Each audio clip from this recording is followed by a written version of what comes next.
श्री गुरुवे नमः। मित्रों, आज हम इस वीडियो में रामायण और महाभारत में इंद्र की भूमिका के विषय में चर्चा करेंगे। इंद्र महाभारत में 3 स्थानों पर 102510 तथा 292 4 शल्य 04 3 37 38 इंद्र द्वारा नमुची वध का उल्लेख किया है। शल्य पर्व की कथा इस प्रकार है। एक बार इंद्र के भय से नमुची सूर्य की किरणों में समा गया, किंतु इंद्र ने उसे आश्वासन दिया कि मैं तुमको दिन या रात्रि में सूखी अथवा गीली वस्तु से नहीं मारूंगा। नमुची निकल आया। एक दिन इंद्र ने फेन से उसका गला काट दिया। वह कटा हुआ सिर विश्वासघाती इंद्र के पीछे लग गया, पर इंद्र ने किसी प्रकार अरुणा नदी में स्नान करके उससे छुटकारा पाया। वृत्र की भांति नमुची को भी महाभारत शांति पर्व के 226वें अध्याय में जीवित दिखाया गया है। नमुची राजलक्ष्मी से भ्रष्ट होने पर प्रशांत महासागर के समान गंभीर बना रहता है और इंद्र द्वारा पूछे गए प्रश्नों का उत्तर देता है। महाभारत तथा पुराणों में यह एक सामान्य धारणा है कि शुक्राचार्य अपनी संजीवनी विद्या से मृत व्यक्तियों को जीवित कर देते थे। अति प्राचीन व्यक्तियों को इस प्रकार जीवित वर्णित कर देने पर कोई असामंजस्य नहीं उत्पन्न होता है। महाभारत के 10वें अध्याय में नमुची कथा की कुछ विशेषताएं वृत्र ये वध की कथा से मिल गई है। यहाँ यह कह रहा है कि इंद्र ने संध्या काल में अपने वज्र पर जल फैन लगाकर वृत्र का वध किया, क्योंकि उसे ब्रह्मा जी का वरदान था दिन या रात्रि में सूखी या गीली वस्तु से न मरने का। महाशून्य 1039 इंद्र से संबंधित एक अन्य महत्वपूर्ण कथाओं के बीज भी ब्राह्मण ग्रंथों में पाए जाते हैं। रामायण में इंद्र के गौतम ऋषि की पत्नी अहल्या के साथ व्यभिचार करने और परिणाम स्वरूप ऋषि द्वारा दोनों को साफ देने की कथा का विस्तार से वर्णन किया गया है। रा 0 बाल 05 011 तथा उत्तर 0 30 21 46 इसका संकेत 0 ब्रा 0 3 3 2 18 में उद्धृत है। संपूर्ण वैदिक साहित्य में अहिल्या का स्वरूप अत्यंत अस्पष्ट है। अहिल्या का सार बताने के अतिरिक्त इंद्र के विषय में भी और कुछ नहीं कहा गया प्रतीत होता है। यह कथा लोक विनर्मश्वास में सुरक्षित चली आई और रामायण काल में आकर सुंदर रूप से विकसित हुई। वास्तविक एवं प्रमुख विकास के बाद में होने से कथा में परवर्ती तत्व आ जाने स्वाभाविक ही थे। मुख्य कथा का राम से घनिष्ठ संबंध हो गया। रामायण में ऋषि गौतम को अहिल्या का पति बताया गया है। बालकांड की कथा के अनुसार इंद्र एक बार गौतम ऋषि का रूप धारण करके आते हैं और अहिल्या से संगम की याचना करते हैं। जब अहिल्या को पता चला कि साक्षात देवराज इंद्र ही मेरे पास आए हुए हैं, तो उसका चित्त चंचल हो जाता है। गौतम ऋषि को जब दोनों के कुकृत्य का पता चलता है, तो वे इंद्र को शाप देकर नपुंसक बना देते हैं और अहिल्या को भी अपना स्थूल शरीर छोड़कर अदृश्य सूक्ष्म रूप से वायु भक्षण करते हुए आश्रम में रहने का श्राप देते हैं, किंतु साथ ही यह विधान कर देते हैं कि राम के इस आश्रम में प्रवेश से उसे अपना प्राचीन रूप से प्राप्त हो जाएगा। रामायण के उत्तरकांड में बालकांड की कथा से इतना अंतर है कि यहाँ अहिल्या अपनी इच्छा से आत्मसमर्पण नहीं करती। इंद्र को वह उसके छद्म वेश के कारण गौतम ही समझती है। उत्तर 0 3 0 42 अहिल्या के विषय में कहा जाता है कि वह त्रिलोक में अनुपम सुंदरी थी। प्रजापति ने प्रजा के सौंदर्य का 4 भाग लेकर उसका निर्माण किया था। अहल्य कुरूपता के अभाव के कारण वह अहल्या थी। रामायण उत्तर कांड की ये कथा ब्रह्म पुराण के 87वें अध्याय में सुंदर रूप से विकसित की गई है। समस्त पौराणिक साहित्य में संभवत इसका सबसे उत्तम रूप यही प्राप्त होता है।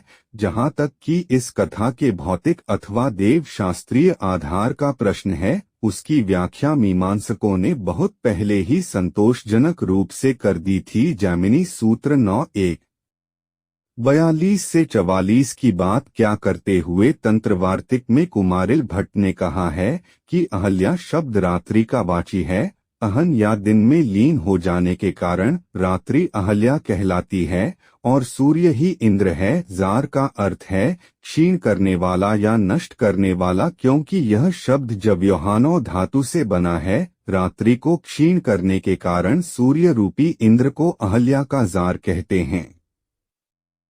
वह 0-03-10 रात्रि को इंद्रावती मानने की परिकल्पना ही अहिल्या की कथा की और उषस को इंद्रवती मानने की धारणा प्रजापति और उनकी पुत्री की आधार भूमि है। 0-02-3-1-37 में कहा गया है कि सूर्य ही इंद्र है, वह रात्रि से संगत होता है। महाकाव्य और पुराणों में इंद्र के स्वरूप पर सामान्य दृष्टि डालने से ही विदित हो जाएगा कि वैदिक युग में एकछत्र सम्राट अब अत्यंत निर्मल तथा श्रीहीन हो गए हैं। देव के अधिपति में अवश्य हैं, पर अब उनमें सामान्य व्यक्तियों का वध करने की भी शक्ति नहीं है।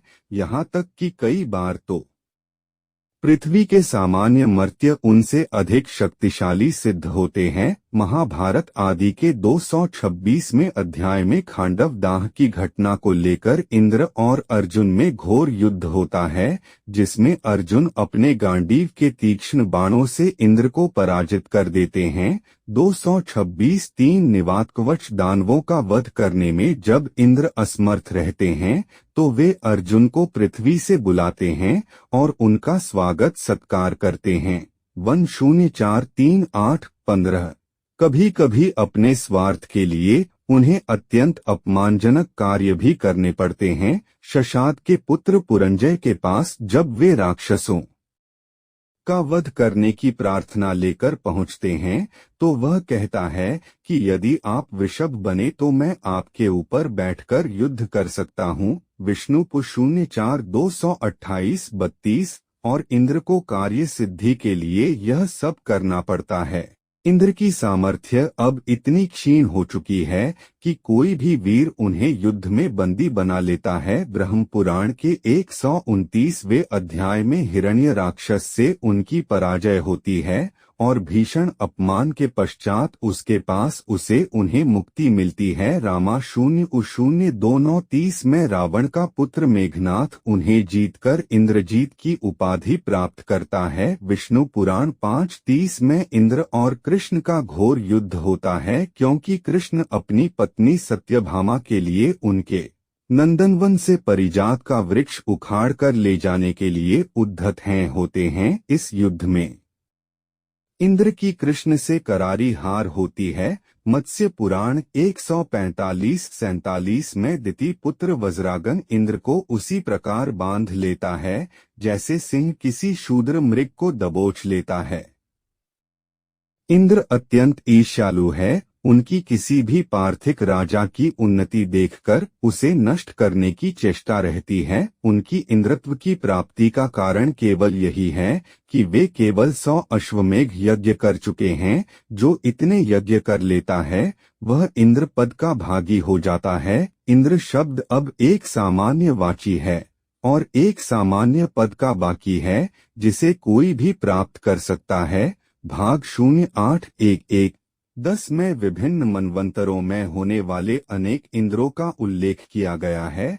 आथ इंद्र को इस विषय में अत्यंत सावधान रहना पड़ता है कि कहीं कोई उसका राज्य ने हड़प ले।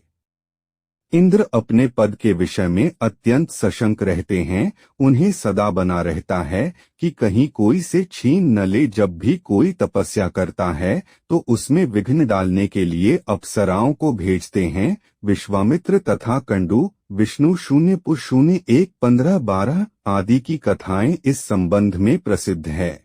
भाग 0-11-4 में वे नर नारायण की तपस्या में भी विघ्न डालते हैं, किंतु ऋषि ओकाते जितना अधिक बढ़ा हुआ है कि बेचारे इंद्र को कई बार उनके कोप का भाजन होना पड़ता है।